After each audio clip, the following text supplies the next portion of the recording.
La vie commence dans le ventre de la mère. À partir du moment où l'ovule fécondé s'implante dans l'utérus. À ce stade, les combats de la vie commencent déjà.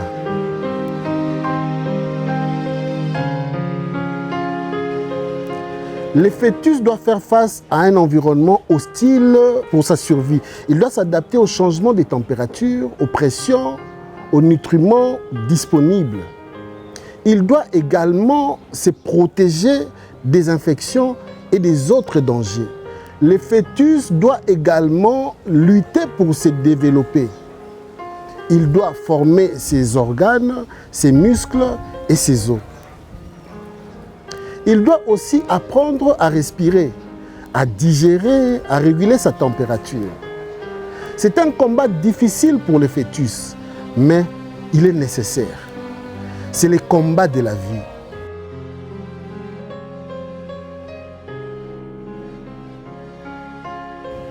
Dès notre naissance, nous sommes plongés dans un état de combat permanent. Nous devons lutter pour survivre, pour nous nourrir, pour nous développer. Nous devons faire face aux obstacles de la nature, aux dangers du monde, aux difficultés de la vie. Notre évolution est également un combat. Nous devons nous adapter à notre environnement, à l'évolution de la société. Nous devons apprendre à nous développer, nous dépasser. Nous devons faire face à nos propres limites, à nos peurs, à nos faiblesses. Nous sommes appelés en permanence à être des hommes de paix, à cultiver des valeurs démocratiques, à bannir la violence, à être gentils. Nos parents n'ont cessé de nous dire qu'il fallait toujours régler nos différends en toute douceur, trouver des compromis dans la paix.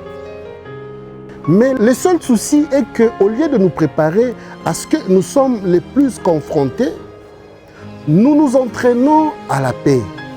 Le système éducatif ne nous prépare pas suffisamment à ces combats de tous les jours, à ces combats que nous rencontrons sur tous les fronts de la vie. Il est vérifié que qui veut la paix prépare la guerre. Nous menons des guerres sur plusieurs niveaux. Nous sommes chaque jour en compétition. Nous sommes confrontés à des rivaux et nous sommes appelés au combat.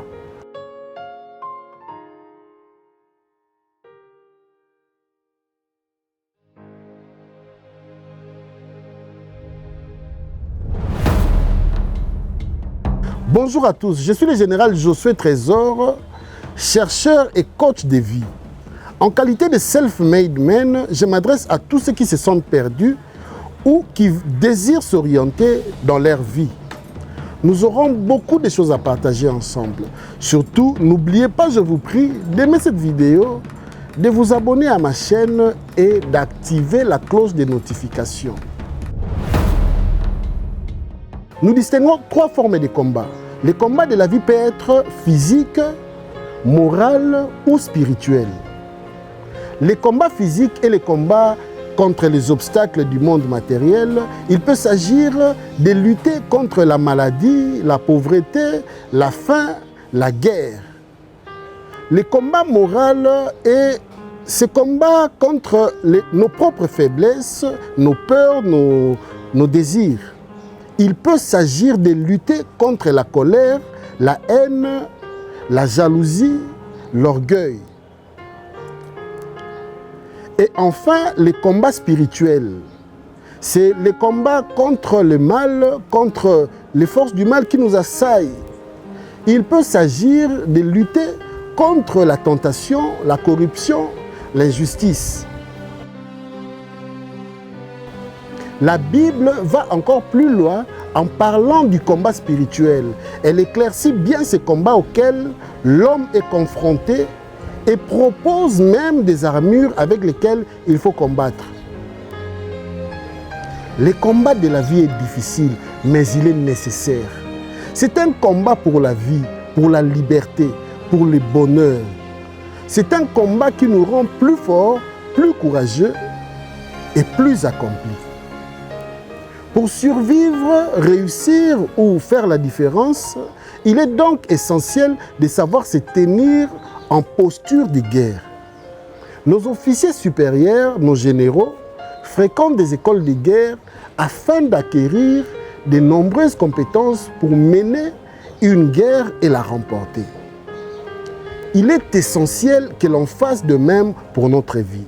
Je ne vous demande pas ici de vous rendre dans une école de guerre, mais je vous demande quand même de prêter un peu plus d'attention à ces sujets.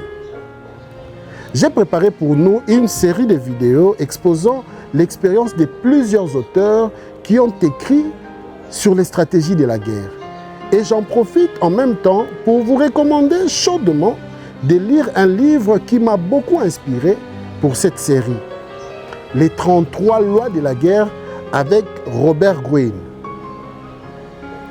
Plusieurs auteurs ont écrit sur ces sujets et nous allons nous évertuer à partager brillamment les synthèses des grandes stratégies militaires mises en œuvre depuis l'Antiquité jusqu'à nos jours. Pour bien vivre sur cette terre, il est essentiel de savoir identifier ses ennemis. Il arrive fréquemment que nos adversaires se déguisent en amis. Et ce sont là les ennemis les plus redoutables. C'est lui qui se montre prêt à aider, mais c'est aussi lui ton véritable adversaire. Il est donc important d'élaborer une stratégie pour les démasquer. Tant que tu n'as pas une vue très claire de celui qui te combat réellement, tu ne seras pas en mesure de battre efficacement ton adversaire. Et vous ne devez jamais avoir une guerre de retard. Battez-vous comme un bon maquisard. Quand tout ira mal, même quand vous serez en position de faiblesse, gardez la morale, gardez la tête froide. Jouez les jeux. Battez-vous comme si c'était votre dernière carré à franchir. Ne vous laissez pas détruire. Parfois, nous sommes nous-mêmes notre pire ennemi. Faites la guerre à votre passé, ne rêvez plus. Sachez que vous ne pouvez compter que sur vous-même. Évitez de trop compter sur les autres. Il faut savoir que chacun a ses propres intérêts. Chacun a ses priorités. Dans la guerre, il faut être souple, savoir se déplacer rapidement, savoir vite prendre des décisions. Se battre pour une cause. Ton combat doit avoir une cause noble et juste.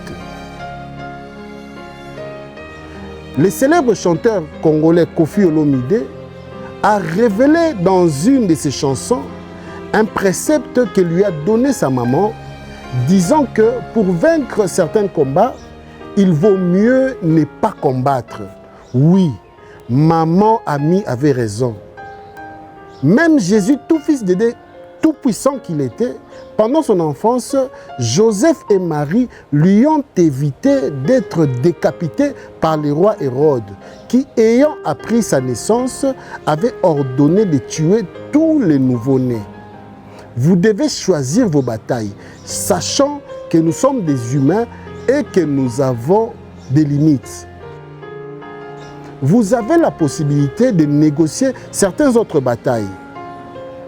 Il faut savoir que quand vous avez attaqué, l'ennemi aussi voudra se venger. Il est donc préférable de bien penser avant d'engager une bataille. Évitez d'être celui qui amorce les premiers les combats. Laissez ou poussez votre adversaire à vous attaquer les premiers. Laissez-le vous donner les premiers coups. Préférez l'immobilité et le silence. Faire les premiers pas, c'est se mettre en position de faiblesse. Soyez intimidant. Laissez planer les doutes chez votre adversaire. Revêtez-vous d'une carapace qui fait peur. Constituez-vous une réputation redoutable. votre ennemi aura peur de vous attaquer. Et il craindra à l'idée que vous affronter peut beaucoup lui faire perdre.